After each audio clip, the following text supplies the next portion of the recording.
Por décadas, se autodenominar socialista na política americana era considerado suicídio político. Mas esse rótulo está se tornando cada vez mais um trunfo para uma nova geração de candidatos. Esse movimento ganhou força com a vitória de Zohran Mamdani em Nova York. E, em 2026, socialistas democráticos conquistaram vitórias, desde disputas para o Congresso até a primária democrata para o Senado na Flórida. O discurso deles é principalmente econômico.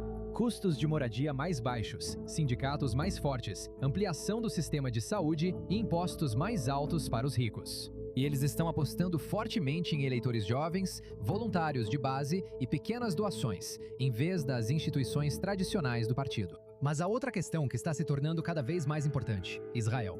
Muitos desses candidatos são fortemente críticos da política israelense, se opõem ou querem restringir a ajuda militar dos Estados Unidos e desafiam abertamente os grupos pró-Israel que gastam dinheiro nas primárias democratas. Isso significa que Israel não é mais apenas uma questão de política externa. Em partes do Partido Democrata, isso está se tornando uma questão central de campanha e mais uma linha divisória entre a ala tradicional do partido e a sua crescente ala progressista de esquerda. Bem, para o debate desta noite, contamos com a presença de Harry Olsen, pesquisador sênior do Ethics and Public Policy Center e apresentador do podcast Conservatives Crossroads. Benjamin Burgess, colunista da Jacobin e coautor do próximo livro, The Blueprint, Como o Socialismo pode funcionar no mundo real, e Owen Alterman, nosso correspondente sênior da I-24 News. Então, vamos começar com nossa rodada relâmpago de 30 segundos. A reação contra Israel é o principal motivo pelo qual o socialismo democrático está em ascensão nos Estados Unidos? Lembrem-se, cada um de vocês tem 30 segundos para essa primeira resposta. Henry, você começa. Não é o principal motivo. O socialismo democrático vem crescendo e a esquerda vem ganhando espaço dentro do Partido Democrata já faz um bom tempo. Mas é uma questão importante. E ela cristaliza algumas das críticas que eles têm ao establishment democrata de uma forma muito emocional, que apraz seus eleitores. Ben, qual é a sua opinião sobre essa questão? Sim, eu concordo que não é o principal motivo. Os principais motivos são econômicos, mas com certeza isso está entre os motivos. O público americano passou anos assistindo bombas fabricadas nos Estados Unidos sendo lançadas em alas oncológicas, mesquitas e creches. Seria bem estranho se muitos de nós não sentíssemos repulsa pelo establishment democrata que votou para enviar as armas em primeiro lugar. Certo. Owen Alterman, qual é a sua opinião sobre essa questão? Para realmente deixar de lado o mérito das críticas à política de Israel em Gaza. Olha, eu concordo com os dois. Obviamente, isso tem a ver principalmente com ansiedade econômica. Uma pesquisa da CNBC mostrou que 72% dos jovens de 18 a 34 anos acham que a economia americana está em má situação. Apenas 5% disseram que ela estava boa, de alguma forma. Mas a questão de Israel é importante para eles porque é facilmente resolvida. Basta parar a ajuda, parar o envio de armas e assim por diante. Resolver questões de educação, o custo da educação, moradia e saúde, isso é muito mais complicado. É muito mais fácil se apegar à questão de Israel. E Israel, em geral, é impopular. Então isso também os ajuda eleitoralmente. Certo. Agora quero passar para a nossa próxima pergunta. Agora vamos permitir que os participantes respondam com respostas mais longas. Sabe, temos visto muito foco em Israel e em política externa em geral entre os candidatos socialistas democratas. Um deles, por exemplo, é o prefeito da cidade de Nova York. Por que esses candidatos socialistas democratas estão tão focados em Israel e em política externa em geral quando estão concorrendo a cargos como de prefeito de Nova York? Henry? Acho que é porque a esquerda democrata está realmente indignada com isso. É algo sobre o qual eles podem falar. E muitas dessas pessoas estão concorrendo a cargos federais onde isso importa muito. Quero dizer, a campanha de Mamdani para a cidade de Nova York não foi baseada nas questões de Israel e Gaza. Mas é uma questão motivadora para muitas pessoas progressistas, muitas pessoas de origem judaica também, curiosamente, especialmente na cidade de Nova York. Mas nas disputas federais, nas eleições para o Senado, para a Câmara, onde eles realmente têm ganhado espaço este ano, questões federais sobre a ajuda a Israel e a guerra em Gaza fazem parte do trabalho. E essa é uma das razões pelas quais eles falam sobre isso. Interessante. Ben, qual é a sua opinião sobre isso? Sim, eu concordo que isso não é o foco da maioria dos candidatos socialistas democráticos para cargos locais. Com certeza não era o foco do Zohran, mesmo que as pessoas perguntassem para ele o tempo todo. Mas eu gostaria de ressaltar que essa ideia de que os socialistas democráticos estão estranhamente focados nesse assunto não faz sentido para quem tem memória que dura mais de 1 ou 2 anos. Antes do Zohran, todo prefeito de Nova York fazia questão de fazer uma peregrinação para visitar Israel. E nenhuma das pessoas que agora perguntam por que, sabe, por que esses socialistas democráticos estão tão focados em Israel, nunca teve problema com isso? O establishment sempre esteve focado em Israel, só mudou a política desse foco. Owen, qual é a sua resposta para isso? Olha, como eu disse, acho que essa é uma questão importante para os socialistas democráticos, porque é uma questão fácil de resolver, certo? É uma questão em que não há um grande custo para os políticos. A solução não é particularmente complicada. Basta votar contra a ajuda e depois votar contra a venda de armas ofensivas e depois votar contra a venda de armas defensivas. Depois, cortar relações, impor sanções, porque obviamente a extrema esquerda nos Estados Unidos não vai parar com a ajuda, vai continuar. Muito ambicioso nesse assunto. E Israel, em geral, é impopular. Não é impopular só entre a esquerda. É impopular entre os independentes e impopular entre jovens conservadores e jovens republicanos. Então, essa é uma questão que eles sentem que pode dar tração eleitoral para eles. Isso também liga, Natasha, à questão do dinheiro na política por causa do papel do AIPAC em tantas dessas primárias democratas. Então eles podem ter uma abordagem dupla nisso. Eles podem tanto se posicionar contra Israel e criticar a política israelense, quanto também contra a questão do dinheiro na política, unindo esses temas, conectando-os à sua visão de mundo mais ampla. E uma questão onde a solução é muito mais simples do que reduzir o custo da faculdade, de uma educação universitária, lidar com a falta de moradias nas grandes cidades e, certamente, lidar com a questão da saúde, que tem atormentado a política americana há décadas. A questão de Israel é muito mais fácil de resolver, é muito mais popular para eles.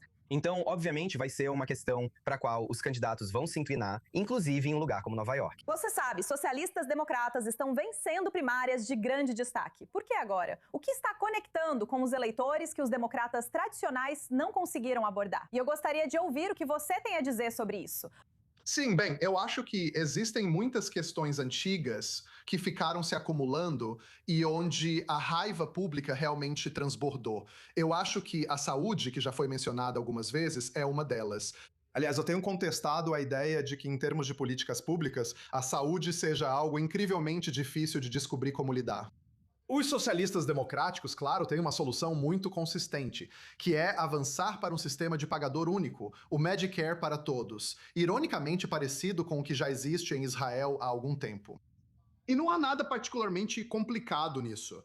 E esse apelo de que devemos parar de gastar dinheiro em bombas para matar inocentes no exterior e começar a investir em necessidades sociais aqui dentro faz sentido para muitos americanos comuns neste momento. Harry, qual é a sua opinião sobre isso?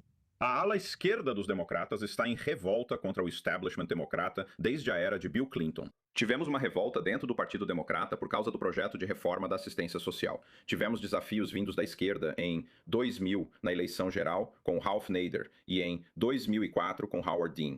O que cristalizou isso agora, eu acho, são algumas coisas. Uma delas são as preocupações econômicas muito sérias, em que quem não está dentro geralmente está fora. E se você tende para a esquerda, isso significa que você tende para a extrema esquerda. E aí você tem o fato de que Donald Trump foi eleito 2 vezes. E o establishment democrata, que sempre se vende como o grupo que sabe como vencer, tem que assumir várias derrotas. Para um homem que todos os democratas desprezam, mas os socialistas democráticos e progressistas particularmente desprezam e detestam, com 3 pontos de exclamação. Então agora você tem uma situação em que aproximadamente metade da base de eleitores do Partido Democrata em todo o país quer se livrar do establishment democrata porque eles sempre estiveram insatisfeitos com ele. E eles estão particularmente irritados porque, na visão dos progressistas democratas, ajudaram indiretamente a permitir o governo de um homem que eles detestam. Sabe, eu quero passar a palavra para você. Parece até que Israel poderia estar unindo partes da esquerda e da direita americanas. Particularmente porque estamos ouvindo as mesmas críticas de, sabe, por exemplo, nessa conversa, tanto Henry quanto Ben, quando se trata de críticas à intervenção militar dos Estados Unidos e à ajuda externa. Certo. Não é só a extrema esquerda e a extrema direita, Natasha. Também é o centro. Muitos independentes também não gostam de Israel. E se você olhar, por exemplo, no meu estado natal de Michigan, na campanha das primárias de Abdul El-Sayed e agora na campanha dele para a eleição geral, a mensagem dele sobre Israel é direcionada aos independentes. Certo? O que ele diz? Basicamente, o que nossos convidados disseram. O dinheiro que está sendo gasto em ajuda para Israel poderia ser gasto em saúde. Deixa pra lá. Claro, é uma gota no oceano dentro do orçamento federal como um todo. Orçamento. Esse não é o motivo. Em muitos casos, os americanos não têm acesso adequado à saúde, moradia ou o custo da educação é tão alto. Isso não tem nada a ver com Israel, mas é uma maneira útil para ele abordar essa questão e explorar essa ansiedade econômica. Sabe sobre a questão maior, Natasha? Tem um artigo excelente na The Atlantic do escritor Tyler Austin Harper chamado Por que os filhos de ricos amam o socialismo? E o que ele basicamente diz, vou parafrasear um pouco o argumento. O que você viu há 10 anos, essa é a minha interpretação. foi a classe trabalhadora branca se rebelando contra a situação econômica e se aproximando da extrema-direita e de Donald Trump. Bem, agora você está vendo a classe média branca, a classe branca instruída, se rebelar contra o estado da economia, a ascensão da IA. A mercantilização, ou acho que uma palavra que ele usa no texto, desses empregos gerenciais, certo? Empregos para os quais você costumava poder ir para a faculdade nos Estados Unidos, se formar com um diploma, nem faz tanto tempo assim, apenas uma geração atrás, e esperar ter um emprego seguro de classe média. Isso, obviamente, não é mais verdade. A geração Z sente isso e está expressando essa raiva nas urnas, no final das contas, certo? E vimos isso mais recentemente na primária do Senado de Michigan, onde, como de costume nessas primárias, os que mais se sentem atraídos por candidatos da extrema esquerda são os mais jovens, que têm diploma universitário e têm baixa renda. E esse grupo de americanos instruídos que estão perdendo posição social é o que mais se aproxima do socialismo democrático. Então, se há 10 anos você viu a revolta da classe trabalhadora branca causando um grande impacto na política americana, o que podemos estar vendo agora é a revolta da classe média branca. E até mesmo, em alguns casos, a classe média alta branca, assustada com a inteligência artificial e com a crise do custo de vida, com a sensação de que o establishment não tem oferecido soluções. Ben, qual é a sua resposta a tudo que Owen acabou de dizer? Sim, bem, eu acho que você não vence a maioria dos votos na cidade de Nova York apenas com eleitores da classe profissional e mobilidade social descendente. Embora, inegavelmente, isso faça parte, já que muitos desses eleitores estão percebendo cada vez mais que não vão conseguir, sabe? Eles não vão conseguir o que lhes foi prometido apenas indo para a faculdade e seguindo as regras. E que os interesses deles têm muito em comum com os interesses do restante da classe trabalhadora. Eu também gostaria de ressaltar que você não precisa pensar assim. A maior parte do dinheiro que de outra forma iria para a saúde está sendo usada para comprar bombas para jogar em creches. Pensar que é uma abominação moral gastarmos esse dinheiro lá, quando cada dólar gasto nisso poderia ser usado para necessidades sociais aqui no nosso país. E claro, não há nenhum grande mistério sobre como financiar o Medicare para todos. Na verdade, sabe, lá em 2020, até mesmo o Libertarian Mercatus Institute acabou descobrindo isso em seu estudo, que se nós migrarmos para esse sistema, isso na verdade economizaria dinheiro para os contribuintes de renda média que não teriam que gastar com prêmios e coparticipações.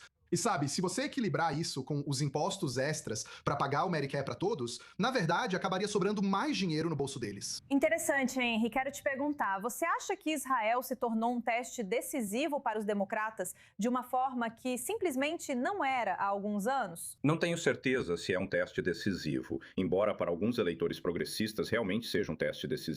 E para alguns eleitores do establishment, a posição oposta de continuar o apoio tradicional a Israel também é de fato um teste decisivo. Acho que é mais uma indicação de onde você se posiciona em relação a derrubar o status quo. Mas provavelmente há um grande número de eleitores dos dois lados para quem isso é um teste decisivo. Acho que a questão mais ampla é essa. Primeiro de tudo, estamos em quê? No quarto ano da guerra em Gaza e das várias outras guerras que ela patrocinou ou gerou. O envolvimento americano no Irã eu acho, ligado à atividade no Oriente Médio, que começou com um ataque brutal e não provocado do Hamas contra cidadãos israelenses inocentes e com relação ao apoio a Israel. A base de eleitores republicanos ainda é amplamente favorável. Se você olhar para os republicanos com menos de 50 anos, eles ainda tendem a apoiar as políticas do presidente em relação a Israel e ao Irã. E os eleitores com mais de 50 anos apoiam esmagadoramente. E a idade média de um eleitor nas primárias do Partido Republicano é de 57 anos. Então, o Partido Republicano continua firmemente apoiando, em sua base de eleitores, a aliança tradicional com Israel. A dificuldade é que os democratas agora estão divididos, com uma maioria significativa querendo pelo menos reajustar essa relação.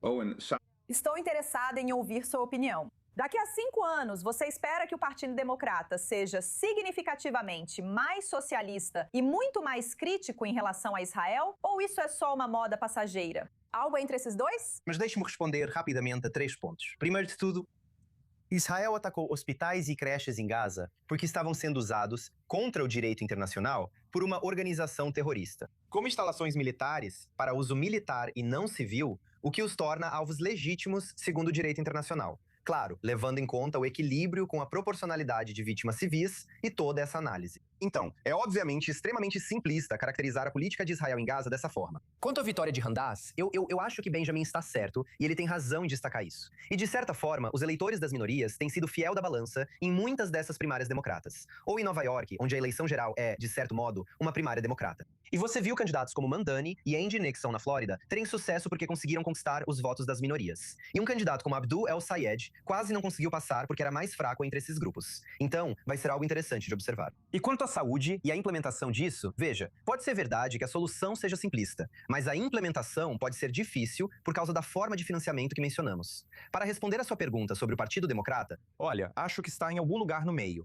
Não acho que todas as demandas e todos os desejos dos ativistas democratas socialistas vão ser atendidos na vida real ao longo de 5 anos no poder. Mas eu realmente acho e sinto fortemente que o político democrata médio e o eleitor democrata médio, em 5 anos, vão ser significativamente menos favoráveis a Israel. E mais à esquerda, economicamente, do que os eleitores democratas foram ao longo dos últimos 20, 30 anos. E isso vai exigir mudanças reais no custo da educação, moradia e saúde. Acho que isso não vai desaparecer. E, obviamente, para Israel e para as comunidades judaicas organizadas nos Estados Unidos, isso representa um desafio significativo, já que seus votos e influência correm o risco de serem ofuscados por esse grupo muito maior de pessoas, que tem demandas sobre essa variedade de questões, inclusive em relação a Israel. Ben, eu vi que você estava balançando a cabeça. Sim, eu acho que ninguém com cérebro ainda acredita nisso. Cada creche, cada ala oncológica, cada mesquita, cada universidade, cada escola primária em Gaza que foi bombardeada estava sendo usada como alvo militar, sabe? Estava sendo usada para fins militares, havia armas sendo armazenadas lá. Eu acho que isso é fantasioso e simplesmente acho que quase ninguém no mundo, fora de Israel, ainda acredita nisso em 2026. Então, sim, eu acho que isso é um completo absurdo. Quanto às perspectivas para o que vai acontecer nos próximos 5 anos, acho que seria tolice projetar muita certeza sobre isso. Muita coisa pode mudar em 5 anos, mas vou dizer o seguinte. As forças básicas que impulsionam o desgosto dos americanos comuns com o nosso sistema de saúde predatório, com nossas leis trabalhistas horrivelmente antissindicais, e sim com uma política externa que inclui coisas como o apoio a Israel. Essas forças não vão desaparecer, e qualquer um que acha que vão está se enganando. Tudo bem, quero ouvir o que você tem a dizer. Henry. Sim. Acho que o Partido Democrata vem se movendo para a esquerda há bastante tempo. E a grande questão vai ser, não é se os socialistas democráticos vão dar as cartas. Eu não acho que vão. Mas será que um Partido Democrata que vem perdendo apoio entre os eleitores americanos, inclusive na disposição deles de se declararem democratas, consegue continuar assim à medida que as pessoas vão para a esquerda? Na eleição de 2024, Kamala Harris ganhou 95% dos democratas e um independente. Ela perdeu a eleição e perdeu o voto popular porque, pela primeira vez desde 1932, mais eleitores foram às urnas dizendo que são republicanos. Acho que os populistas republicanos podem responder às demandas econômicas da classe média de uma forma que talvez seja mais atraente para as pessoas que se sentem deixadas para trás por um partido democrata que está se movendo para a esquerda. O eleitor democrata médio está mais à esquerda do que estava até mesmo há 6 anos. O político democrata médio está correndo para alcançar seus eleitores. A questão é que isso também parece estar aumentando a distância em relação ao eleitor americano médio, que é mais centrista. E se os republicanos conseguirem tirar proveito disso, podemos muito bem ver um partido democrata que está à esquerda, mas que também fica fora do poder. Henry, quero dizer, também é justo dizer que o eleitor republicano médio parece estar se afastando do apoio a Israel também. Da mesma forma que os democratas, que agora estão se movendo mais para a esquerda. Acho que isso é algo que está em grande parte restrito aos eleitores republicanos com menos de 45 anos. Eleitores republicanos com mais de 45 anos, especialmente acima de 50, continuam quase tão favoráveis a Israel quanto eram antes da guerra com o Irã, antes da guerra em Gaza. E como eu disse, o eleitor mediano em uma primária republicana, aqueles que determinam quem serão os ocupantes dos cargos, tem 57 anos. Então, sim, houve alguma mudança, mas ela é enormemente exagerada. E outra coisa é que a maioria dos americanos não sabe muito sobre Israel. Muitos deles, que têm menos de 35 anos, cresceram basicamente associando Israel a Bibi Netanyahu. E em algum momento, seja em outubro ou alguns anos depois, Bibi Netanyahu não será mais o primeiro-ministro. E quando virmos um governo israelense diferente, mesmo que seja forte ou linha dura em relação à segurança, mas que não seja sobrecarregado por algumas das peculiaridades dele e seus relacionamentos pessoais com os Estados Unidos e outros líderes estrangeiros. É bem possível que vejamos um ressurgimento do apoio a Israel assim que não for mais uma questão de Israel ser sinônimo de Bibi. Interessante, tudo bem, Owen. Infelizmente, não vou conseguir voltar para você porque precisamos encerrar este bloco do nosso programa. Vamos para um intervalo. Vamos para um rápido intervalo comercial. Gostaria de agradecer a todos os nossos painelistas por essa discussão. Fique com a gente no Global Eye. Voltamos em breve.